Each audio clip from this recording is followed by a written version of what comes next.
Bien, sur la copie, là en bas, on va tenter de mettre un contour. Donc, quand vous sélectionnez la totalité, vous englobez avec la flèche noire. Est-ce que vous arrivez à mettre un contour autour pour obtenir un peu l'effet qu'on avait là au-dessus, vous voyez, sur les autres feuilles?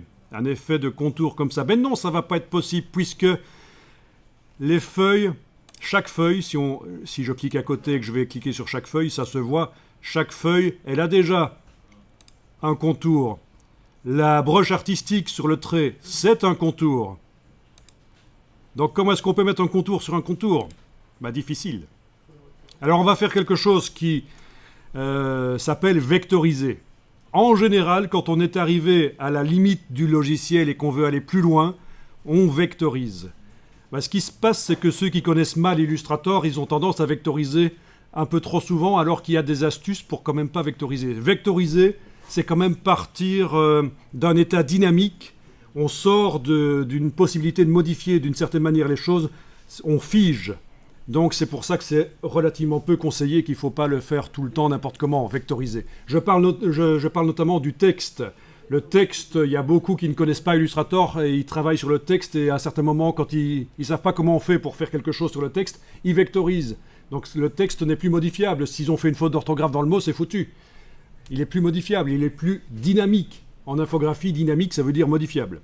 Mais on va quand même vectoriser ici, parce que là, je pense qu'il n'y a pas d'autre solution pour arriver à mettre un contour sur ces feuilles. Vous allez sélectionner toutes les feuilles, et vous allez demander « Objet, décomposer l'aspect ». Ah ben oui, de manière surprenante, c'est pas vectoriser que ça s'appelle décomposer l'aspect.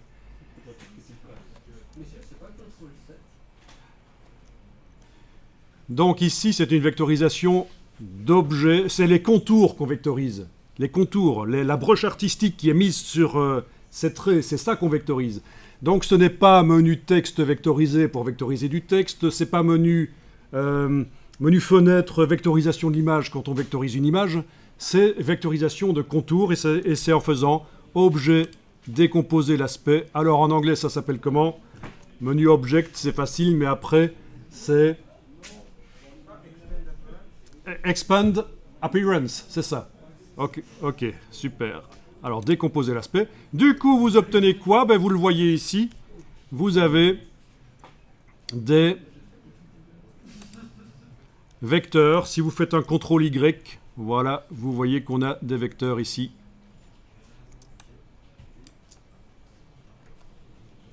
Ok.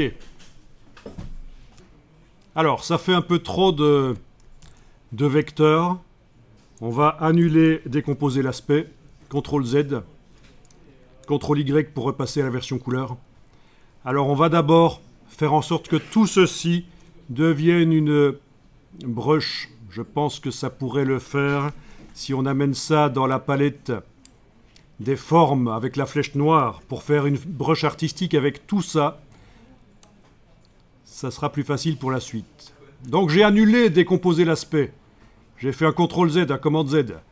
Avec la flèche noire, j'amène ça dans la palette des formes. On me demande quel type de forme je veux faire. Je réponds forme artistique. Forme artistique. Ok. On me demande dans quel sens la brush. Ben, c'est dans le bon sens, de gauche à droite. Elle a été dessinée dans le bon sens, voilà. Il n'y a rien à modifier ici.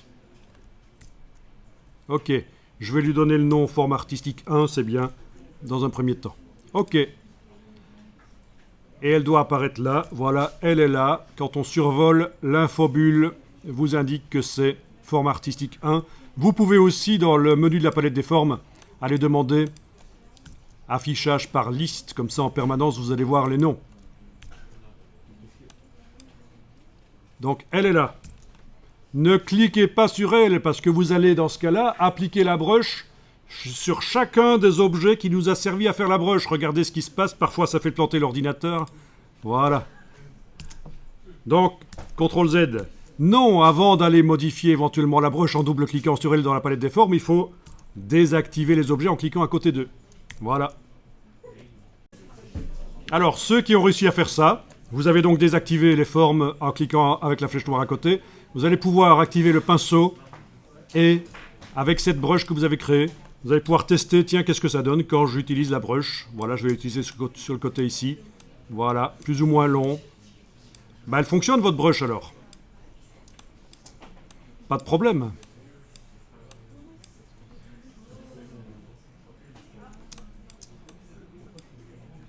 Ça a l'air de marcher, ça suit tout le trait, quoi.